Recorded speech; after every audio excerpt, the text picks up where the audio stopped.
امریکی صدر Donald Trump کی زیر صدارت سیچوریشن روم میں اہم اجلاس آبنائے حرمت سے متعلق نئی صورتحال اور ایران سے مذاکرات پر گفتگو۔ امریکی میڈیا کے مطابق صدر ڈونلڈ ٹرمپ نے اجلاس کے دوران فیلڈ مارشل سید عاصم منیر اور ایرانی حکام سے فون پر بات کی۔ وائٹ ہاؤس نے اجلاس سے متعلق تاحال کوئی بیان جاری نہیں کیا۔ اجلاس میں نائب صدر جے ڈی وینس بھی شریک تھے۔ وزیر خارجہ مارکو روبیو، وزیر جنگ، وزیر خزانہ سمیت دیگر حکام نے بھی شرکت کی۔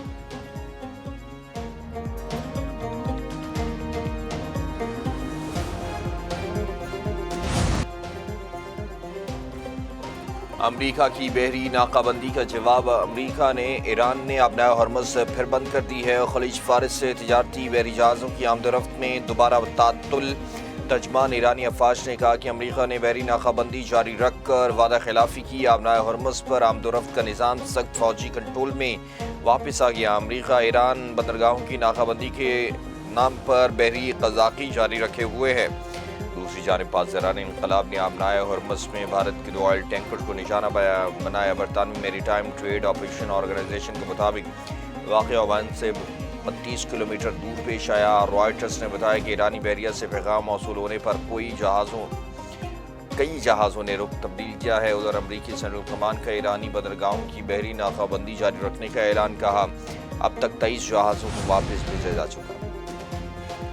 بھارت کا 2 بحری جہازوں پر ایران کی فائرنگ پر اظہار تشویش۔ بھارتی وزارت خارجہ میں ایرانی سفیر کی طلبی۔ پاسداران انقلاب کی جانب سے بھارتی پرچم والے 2 جہازوں کا رخ تبدیل کرانے پر سخت احتجاج۔ بھارتی وزیر خارجہ وکرم مسری نے واقعے پر ایران کو اپنی گہری تشویش سے آگاہ کیا۔ ایرانی سفیر سے ملاقات کے دوران سمندری راستوں کی سلامتی اور جہاز رانی کے تحفظ کی اہمیت پر زور دیا۔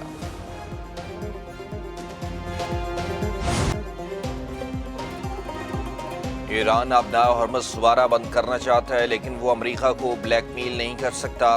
امریکی صدر ڈونلڈ ٹرمپ کی میڈیا سے بات چیت کہتے ہیں ایران سے مذاکرات بہت اچھے چل رہے ہیں۔ امریکہ نے مذاکرات میں سخت موقف اختیار کیا، آج رات تک معلومات آ جائیں گی۔ امریکہ کو کارروائیوں کے لیے کسی سے اجازت کی ضرورت نہیں۔ جنرل قاسم سلیمانی بہت سے امریکی فوجیوں کے ہلاک اور محصور ہونے کے ذمہ دار ہیں۔ نہیں معلوم امریکہ نے ایران کا مقابلہ کرنے کے لیے 47 سال انتظار کیوں کیا۔ اسپین کی حالت دیکھ کر افسوس ہوتا ہے۔ نیٹو کی مالی حالات تشویشناک ہیں۔ امریکہ میں دواؤں کی قیمتوں میں 50 سے 80% تک کمی ہوئی۔ امریکہ میں منشیات کی اسمگلنگ میں بھی کمی آئی ہے۔ امریکی صدر نے طبی تحقیق سے متعلق ایگزیکٹو آرڈر پر دستخط کر دیے۔ ایرانی بحریہ دشمنوں کو نئی اور تلخ شکست دینے کے لیے مکمل تیار ہے۔ خطے میں کسی بھی خطرے کا مقابلہ کرنے کی بھرپور صلاحیت رکھتے ہیں۔ ایرانی سپرنگ لیڈر مجتبیٰ خامنہئی کہتے ہیں افواج ملک کی خود مختاری اور سلامتی کے تحفظ کے لیے ہر وقت تیار ہے۔ ایران اپنی دفاعی صلاحیتوں کو مسلسل مضبوط بنا رہا ہے، دشمن کی کسی بھی جارحیت کا بھرپور جواب دینے کے لیے تیار ہے۔ ایرانی عوام کو امریکہ پر اعتماد نہیں، صدر مسعود پزشکیان کہتے ہیں ایک حکومت کو ایٹمی ہتھیار رکھنے کی اجازت اور دوسری پر جنگ مسلط کی گئی۔ کیا کچھ عالمی رہنماؤں کا ضمیر مر چکا؟ اسپیکر باقر کالیباف نے کہا کہ اگر ایران کی بحری ناکہ بندی جاری رہی تو آبنائے حرمز کھلی نہیں رہ سکتی۔ آبنائے حرمز پر معاشرہ قبول ہے، نہ دباؤ کے آگے جھکیں گے۔ آبنائے حرمز سے گزرنے کا نظام نئے قواعد کے تحت کنٹرول میں ہے۔ امریکی بیانات زمینی حقیقت سے مختلف ہیں۔ مذاکراتی ٹیم اپنی مرضی سے کوئی فیصلہ کرنے کی مجاز نہیں ہے۔ مذاکراتی ٹیم پر جھوٹے الزامات عائد کرنا بددیانتی پر مبنی ہے۔ ایرانی آرمی چیف کہتے ہیں کسی بھی دھمکی یا جارحیت کا مقابلہ کرنے کے لیے تیار ہے، آخری سانس تک اپنے عہد پر قائم رہیں گے۔ ایران نے افزودہ یورینیم حوالے کرنے کا امریکی صدر کا دعویٰ بھی مسترد کر دیا۔ ایران کی وزارت خارجہ کی ترجمان نسم البقائی نے کہا کہ تہران نے افزودہ یورینیم کو امریکہ منتقل کرنے پر رضامندی ظاہر نہیں کی۔ افزودہ یورینیم ہمارے لیے ایرانی سرزمین کی طرح مقدس ہے، اسے کسی بھی حالت میں کہیں منتقل نہیں کیا جائے گا۔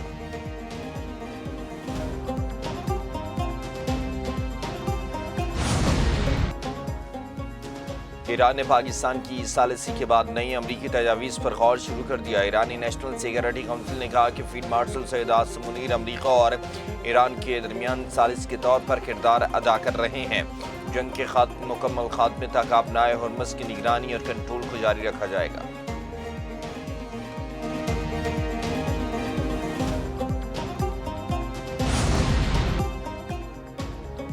امریکہ ایران مذاکرات کا دوسرا دور پیر کو پاکستان میں ہوگا۔ امریکی ٹی وی ایرانی ذرائع کے حوالے سے دعویٰ۔ امریکی نشریاتی ادارے CNN کے مطابق امریکہ نے ایران سے مذاکرات کے شیڈول کی تصدیق نہیں کی۔ ایران اور امریکہ کے درمیان مذاکرات کا پہلا دور اسلام آباد میں ہوا تھا۔ امریکی وفد کی قیادت نائب امریکی صدر JD وینس اور ایرانی وفد کی قیادت ایرانی پارلیمنٹ کے اسپیکر محمد باقر کالیباف نے کی تھی۔ اسلام آباد مذاکرات کے بعد دونوں وفود نے چند معاملات پر اتفاق کرتے ہوئے ایک اور ملاقات پر رضامندی ظاہر کی۔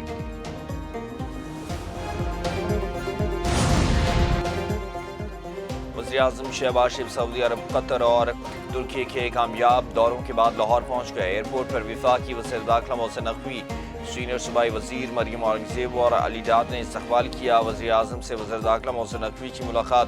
کامیاب سے ملکی دوروں پر وزیر اعظم شہباز شریف کو مبارکباد دی۔ محسن نقوی نے موجودہ صورتحال اور حالیہ دوروں پر بھی وزیر اعظم کو بریف کیا۔ وزیر اعظم شہباز شریف نے اپنے دوروں پر تینوں برادر ملکوں کی قیادت سے ملاقاتیں کیں۔ وزیر اعظم اناطولیہ ڈپلومیسی فورم میں شریک عالمی رہنماؤں سے بھی ملے۔ وزیر اعظم کا خطے میں امن کے قیام کے لیے پاکستان کی کوششوں اور برادر ممالک کے ساتھ تعلقات کی مزید مضبوطی پر تبادلہ خیال کیا۔ فیلڈ مارشل سید عاصم منیر کا 3 روزہ دورہ ایران مکمل۔ ISPR کے مطابق فیلڈ مارشل سید عاصم منیر نے ایرانی صدر مسعود پزشکیان سے ملاقات کی۔ ایرانی اسپیکر باقر کالیباف، وزیر خارجہ عباس عراقچی اور خاتم الانبیاء ہیڈ کوارٹرز کے کمانڈر میجر جنرل علی عبداللہ سے بھی علیحدہ ملاقاتیں کی۔ ملاقاتوں میں علاقائی سیکیورٹی صورتحال اور خطے میں پائیدار امن کے قیام پر تبادلہ خیال۔ فیلڈ مارشل کی جانب سے مذاکرات کشیدگی میں کمی اور پرامن حل پر زور۔ پاکستانی قیادت اور عوام کی جانب سے نیک خواہشات ایرانی قیادت تک پہنچائیں۔ پاکستان اور ایران کے برادرانہ تعلقات مزید مضبوط بنانے کے عزم کا اعادہ۔ مشرق وسطیٰ تنازع کے حل کے لیے پاکستان کے کردار کو فروغ دینے کے عزم کا اعادہ۔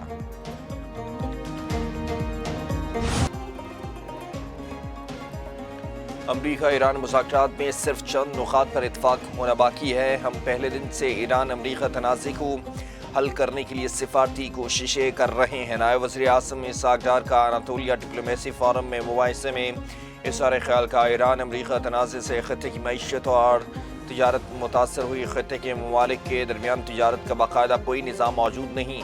جنوبی ایشیا کے تنازعات کا حل مل جل کر نکالا جا سکتا ہے۔ پاکستان جنوبی ایشیا میں ٹرانزٹ شپمنٹ کے لیے آئیڈیل ملک ہے۔ اناطولیہ ڈپلومیسی فورم کے موقع پر سائیڈ لائن ملاقاتیں۔ نائب وزیر اعظم اسحاق ڈار کی آذربائیجان کے وزیر خارجہ سے بھی ملاقات۔ اسرائیل کی جانب سے جنگ بندی کے معاہدے کی کھلی خلاف ورزی جاری۔ جنوبی لبنان پر وحشیانہ حملے اور گولہ باری۔ اسرائیلی فوج نے اعتراف کیا کہ جنگ بندی کے نفاذ کے باوجود لبنانی علاقوں پر فضائی اور زمینی حملے کیے گئے، جن میں گھروں کو مسمار کرنا بھی شامل ہے۔ اسرائیلی فوج نے ان جارحانہ کارروائیوں کو سیلف ڈیفنس کا نام دے کر جواز پیش کرنے کی کوشش کی۔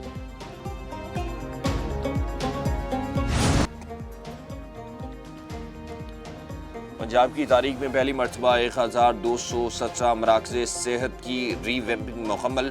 مختصر ترین مدت میں 2 کروڑ 10 لاکھ مریضوں کو فیلڈ ہسپتال اور کلینک آن ویل کے ذریعے علاج اور طبی سہولتوں کی فراہمی۔ وزیر اعلیٰ پنجاب مریم نواز کی زیر صدارت خصوصی جائزہ اجلاس ہوا۔ صوبائی secretary health and population Nadia Saqib نے تفصیلی بریفنگ دی۔ 30,000 سے زائد مریضوں کو گھر بیٹھے انسولین، ہیپاٹائٹس اور TB کی مفت ادویات کی فراہمی یقینی بنائی گئی۔ وزیر اعلیٰ نے سیکرٹری ہیلتھ اینڈ پاپولیشن اور پوری ٹیم کی کارکردگی